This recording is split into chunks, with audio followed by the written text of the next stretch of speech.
So, Brother Paul, tell me how where your story begins. How did your journey? How did you make this journey to Islam?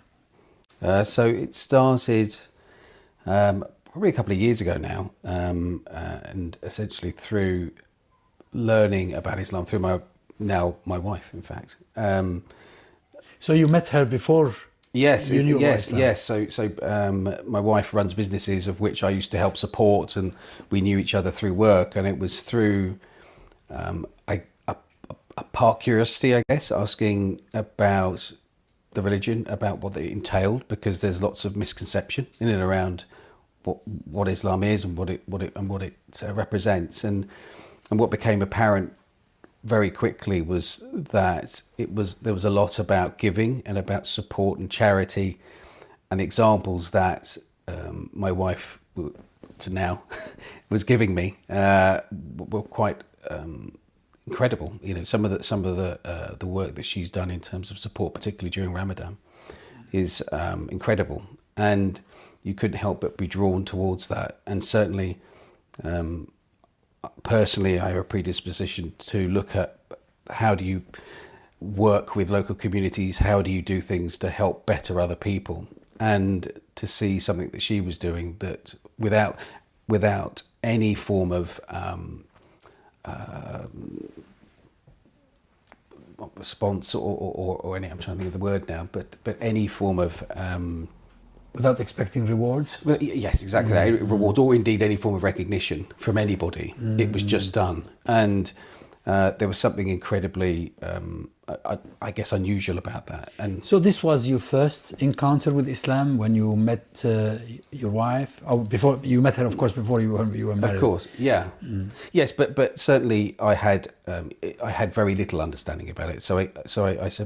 I guess I had a degree of curiosity about it, because I didn't know many people that were, you know, certainly from my background, that were from Islamic. So I had very little understanding of the religion and what it entailed, and what was involved. And as I become to understand what that involved, and what she did to help other people, and her incredible dedication towards doing good was quite magnetic. And it was from that that I asked more and more about it and questioned, and through friends, in fact,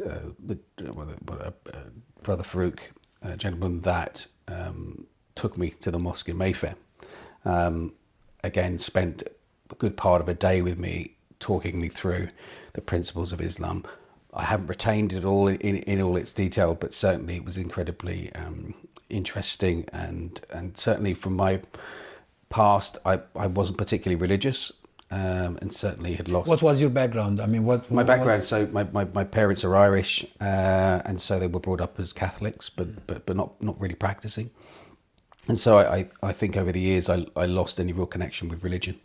Part of that was through seeing things that are quite tough in life, seeing family members suffer with issues in and around cancer, and it makes you question religion. So I'd lost, I guess, a degree of direction with that over the years, and with that, I suppose a degree of a bit of purpose about why we were doing what we were doing. I guess that what we do in life, and then as I began to understand more about Islam, and about that it's very much about support, giving, and that it's incredibly misinterpreted and misunderstood. How long did the process take from the moment you started asking questions about Islam until you decided to embrace it? Did it take you long? I would say 6 months to maybe a bit longer, as I started to begin to try and understand what Islam, what it offered. I suppose, I guess, to look at it somewhat selfishly, but yes, I'd say around 6 months of talking and asking questions, meeting up with other people, and from there being able to make a fair and reasonable judgment in my own mind about this was what I wanted to do, embrace moving forward. Now, was it an easy transition? The actual transition of going through wasn't difficult. It was certainly not. No, I don't think. Again, there was a lot of support in and around what I was doing. So From the Muslim community? for the Muslim community, yeah, particularly in around friends, close friends of ours. How about your own family? Yeah, my family incredibly supportive of what Really? I've done. Yeah, absolutely. Yeah. There's been no, I've not been. They're very open-minded, and I think. That's very helpful. Oh, it is. Yeah, I think part of it is they trust, rightly or wrongly, my judgment, I guess, and supported everything that all the steps that I've taken in terms of conversion through to marriage, and have been incredibly supportive of it. So yeah, there's been no barriers there, and our friends within the Muslim community have been incredibly. As I mentioned off air, that I spent time in the mosque across the road, and people are and I guess the obvious unusual thing about me is that I'm white, and apart from children who when I walk in will look up and have a giggle because it's a bit unusual. Everyone is incredibly welcoming, and it's a really, I better best put it, but it's a very warm and loving environment to be with them. Now you are a lawyer and you work with business people in the city. Has it in any way affected your work, or did it matter? No, I don't think so. I think it makes you, in my current venture, or if you will, I'm now looking at how I do more with local community. So this work I'm doing in terms of connection with community and using dormant locations within our properties to connect with local communities and do good is partly driven by the way in which I now think, which is not, and that is not in any way fiscal. That's nothing to do with money. That there is an element of my business that is money focused because I have to pay people and generate wages. But this part is very much a lot of work for absolutely no financial return. It's just it gives you a sense of good, that you're doing good, particularly when you see the work that's involved in it. So that, if anything, I would say my understanding now of the good and the give, particularly the giving and the supporting of others as a fundamental element of Islam is something that I take and I apply there. I don't apply it there with the view that this is an Islamic approach to occupying the space, but it's absolutely in and around. So this work with the community, you started it after the conversion, or Yes. you had already been? No, I know, absolutely after the conversion. So I converted. Oh my God! Now we're going back a bit now, but in fact it was about a year or so ago, maybe even longer.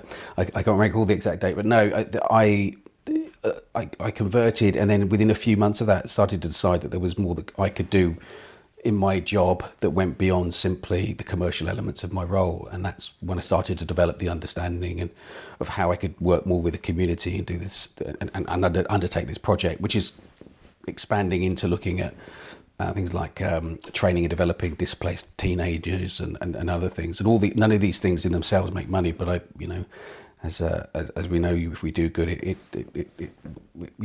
comes back in return. So, but I feel a real sense of well-being, and it's just incredibly positive to see the stuff that we do now.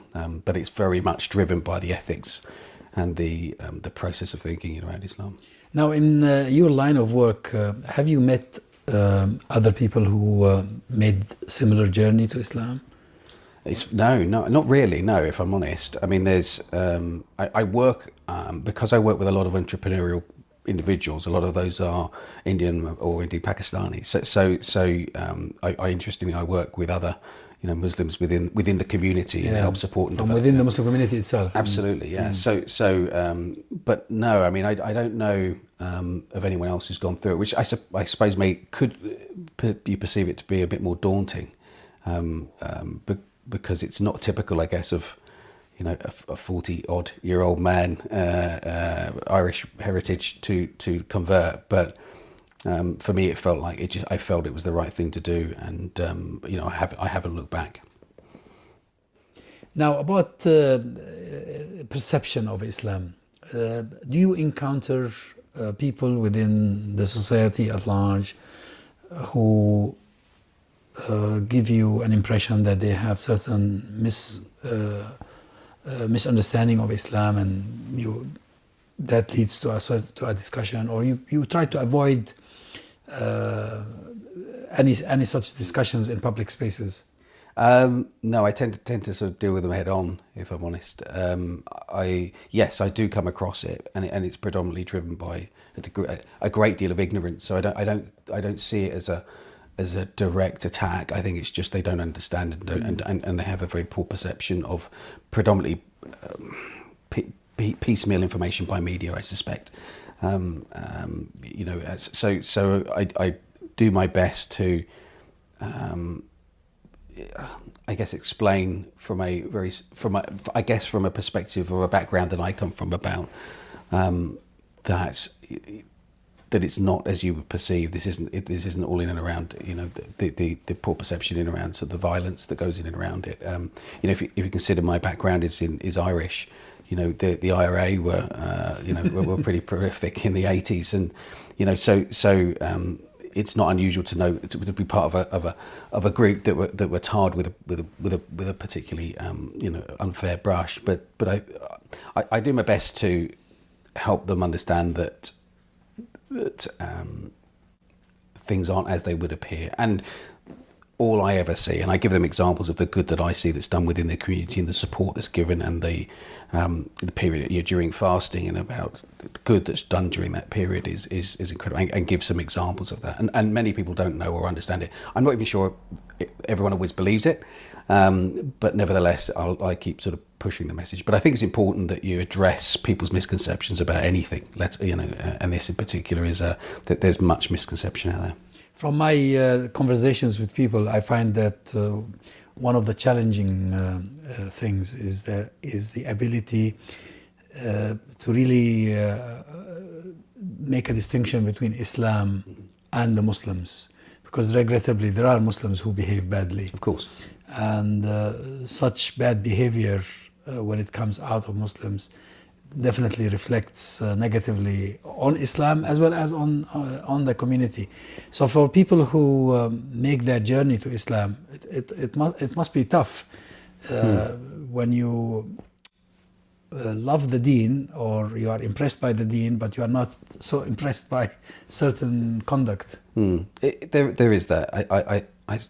My thinking in and around that, which was part of the consideration, is that there's always a small percentage of people that misbehave in society, regardless of religious background, and so therefore you can't generalise a whole group of people based on a 1%. It makes no sense. It would be the same assumption of making that if 2% of the population are thieves, you wouldn't assume 100% are. It makes no sense. There's no logic behind it. So I think yes, there was certainly consideration and understanding of really trying to understand and help other people understand really what Islam is about, but a very in simplistic form and help them really understand that it's not in and around purely what they read in the newspapers, and I often use the example, which sounds a bit strange, that my background and heritage is Irish, that I would use as an example, is that the IRA were a particularly difficult force in the 80s, and did some pretty difficult things in and around here in Northern Ireland, and my family and members of my family in some way, shape or form were affected by that. So, but that wasn't them, and they weren't supportive of it, and so therefore it makes complete sense. And there's some parity between the two examples, I think. Well, as you rightly said, it this happens in every community and in every religion. Yet what makes Islam an exception here is that because of the turmoil in much of the Muslim world, the media always focuses on Muslims and Islam, and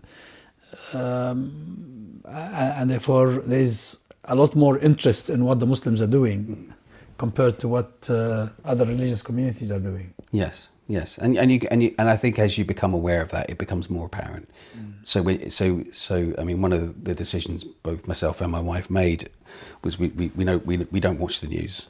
Well, we do it for a couple of weeks. We feel that there's part of it's a sort of a personal thing, a development thing, that there's very, very little positive stuff that's that's put out on the news, which isn't necessarily there conducive to giving you positive outlooks on life. So we tend not to listen to it much. I see bits and pieces that pop up, but I don't read newspapers at all, because they're opinions written by other people. They're not factual necessarily, and it's manipulated information in my mind, whatever it might be, if it's about my sector in commercial property or if it's religion. So, and it doesn't take a moment now when you become aware of that when you see a beginning paragraph in and around, a difficulty or an event that's occurred that's involved someone with,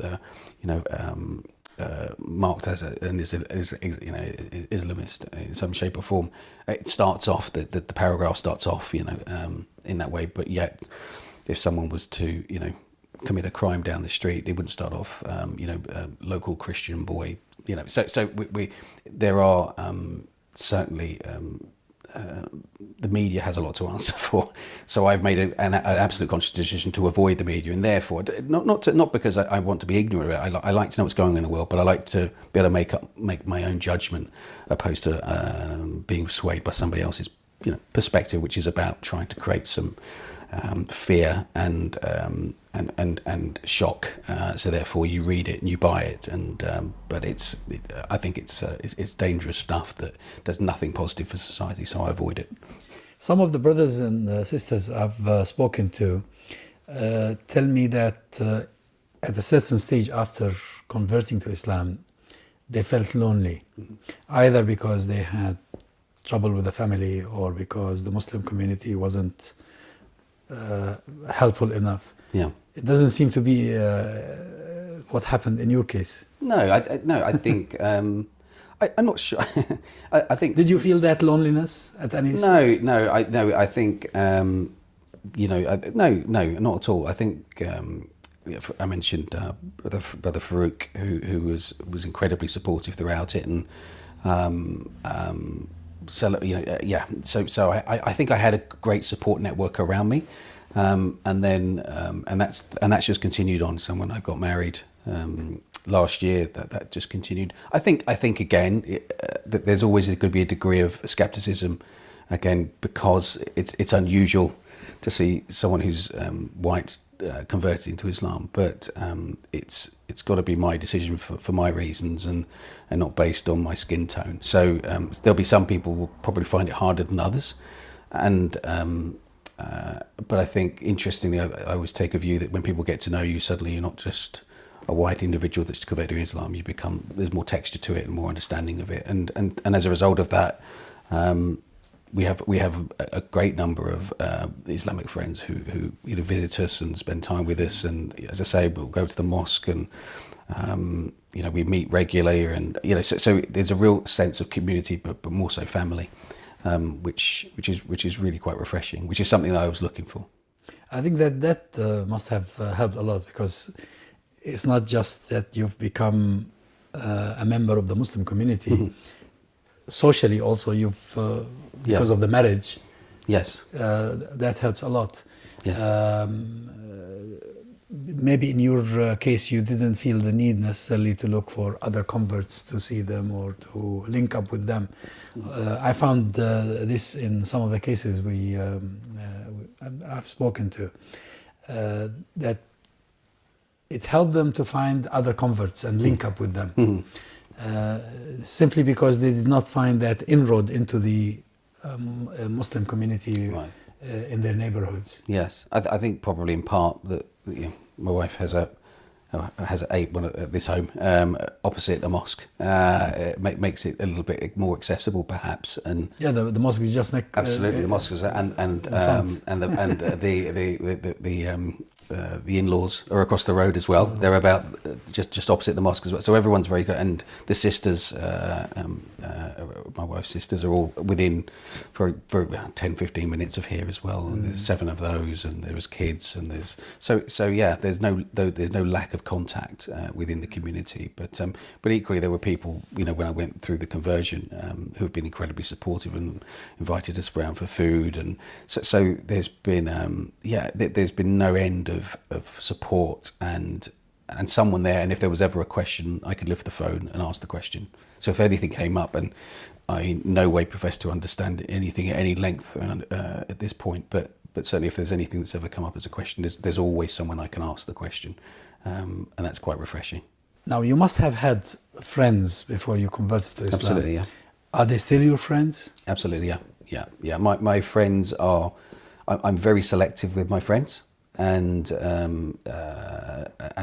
in no way judgmental. And they were supportive of me converting, and they were absolutely supportive of my marriage. So I've not had it. I have a very small, tight group of friends. So I don't have lots of friends, but I probably maybe 4 or 5 people I would call friends, and those have been incredibly supportive of it. So there's been no questioning.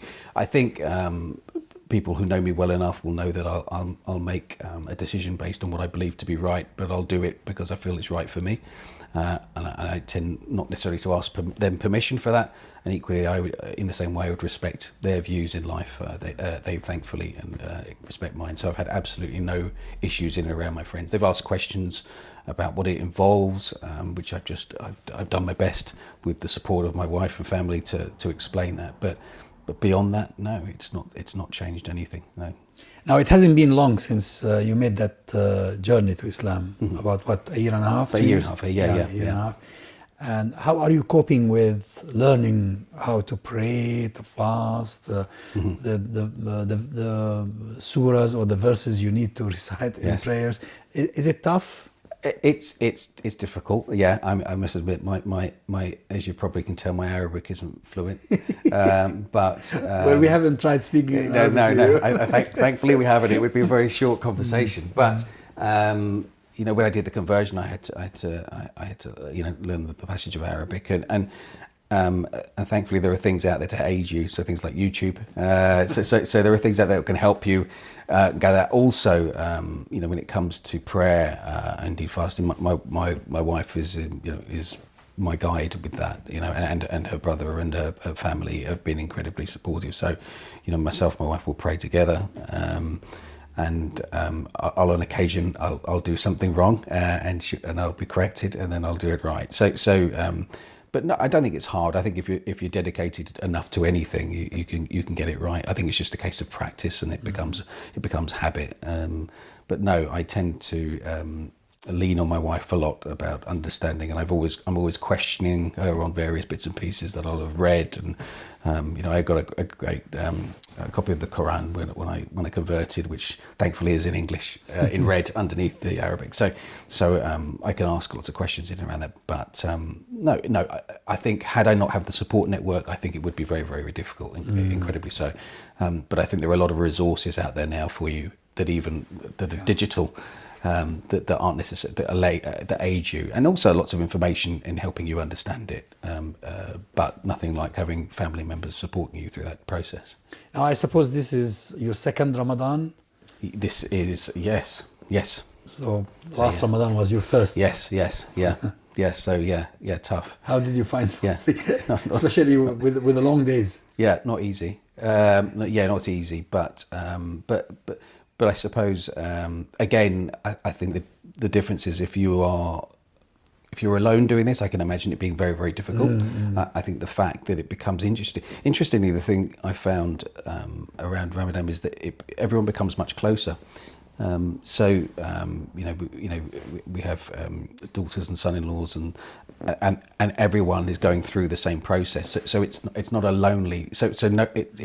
It would be unusual to eat outside of fasting. It would seem strange, if anything else, and it's a great way to get in shape as well. So it helps.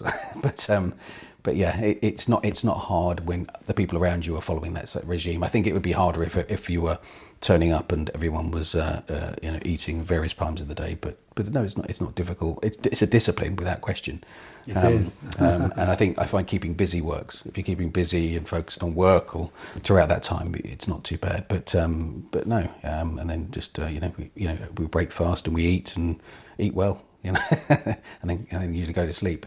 But usually tired then. Well, people are supposed to fast in Ramadan to feel for those who are deprived. Of course, yeah. But unfortunately, many Muslims use Ramadan as a season for eating. Right. From the time the sun sets yes. Until dawn, they spend the night eating, filling up which is not a very good a very good thing to do. No, and we don't do that. We'll eat a meal and that'll be it. You know, we're quite, I don't think I could eat that much in one sitting anyway. I don't think I'd eat, but especially when the night is quite short, as yes. it is here. Yes, absolutely, yeah. But no, it's a discipline, and it was a shift certainly in the way that you live. But the body is pretty resilient. You know, it's amazing. I think you understand what your body's capable of, and going without food for a few hours here and there actually is probably not a bad thing, particularly in the way in which we eat today. So it's actually probably one of the healthier periods of the year, actually. Yes, indeed. Now, finally, having made that journey to Islam, do you feel obliged to talk to colleagues who are not Muslim about it? I mean, do you do that, or you prefer not to? Not openly. I mean, I have colleagues that are Muslim. You know, in my office in London. In fact, one of my colleagues there is Muslim, and she, you know, we often talk about particularly around Ramadan. You know, she'll tell me she's feeling a bit peckish and hungry and things. So there's someone there, but I'm not. I don't necessarily talk to lots of people about it. I feel if people want to know, I'm happy to discuss it with them. But no, I tend to just you know, I guess focus on what it is it's doing for me and for the people around me and my family. But if anyone asks me, as per your question earlier, if I'm challenged on it, or if the religion is challenged through misconception, I feel duty bound to answer that question, or just to articulate the truth and try and pick it apart a bit and get a degree of sense with it. But no, there are people around me that are fasting at the same time. We'll discuss that, but and work colleagues. We have a real mix of work colleagues, you know, from every nation, every age group. And well, that's the beauty of London, isn't it? Absolutely, it's very diverse, very diverse. And also there's and it's great in eating in London. It's very simple and easy. We have a halal Turkish around the corner, so it's. So I don't think it's. I think it's become much more, particularly in London. I think it's particularly. I don't think there's any shock or it's maybe less misconception, because there is a broader mix of Muslim within London than there is. I think maybe when you come to the outskirts, where I used to live in Surrey, there's much less. So there's probably more misunderstanding there. But as I say, the people and friends that I have close to me have not caused or not thrown up any questions that have been concerning them, let's say. Well, Brother Paul, thank you very much. It's been a pleasure talking to you. And to you. Thank you very much.